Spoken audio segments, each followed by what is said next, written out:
खजूरों की चाह। एक महात्मा बाजार में से गुजर रहा था। रास्ते में एक कुजड़े ने खजूरें बेचने के लिए रखी हुई थीं। मन ने कहा कि ये खजूरें लेनी चाहिए। उसने मन को समझाया। मन दुनिया के विषय विकारों का आशिक है। जब रात को सोया तो खजूरें सामने आ गईं। सारी रात मन भजन में न लगा। विवश होकर सवेरे जंगल में गया। एक बड़ा गट्ठा लकड़ियों का जितना उठा सकता था उठाया। मन से कहा कि तुझे खजूरें खानी हैं तो बोझ उठा।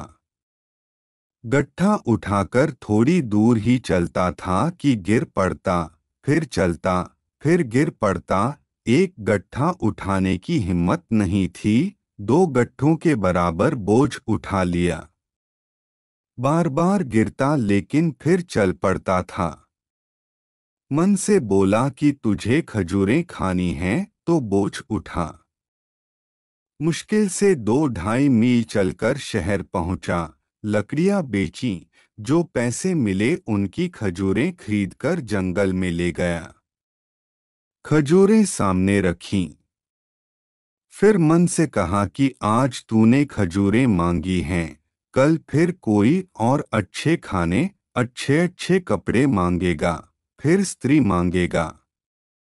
अगर स्त्री आई तो बाल बच्चे होंगे, तब तो मैं तेरा ही हो जाऊंगा।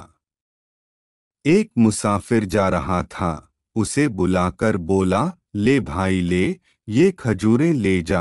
अगर मन का कहना नहीं मानोगे तो मनुष्य जन्म का लाभ उठाओगे।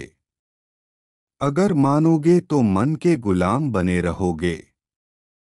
शिष्य को चाहिए कि गुरु के हुक्म में रहे, मन के कहे न चले। जो गुरु की मर्जी हो वही करना चाहिए, चाहे घास खोदने का ही हुक्म क्यों ना हो।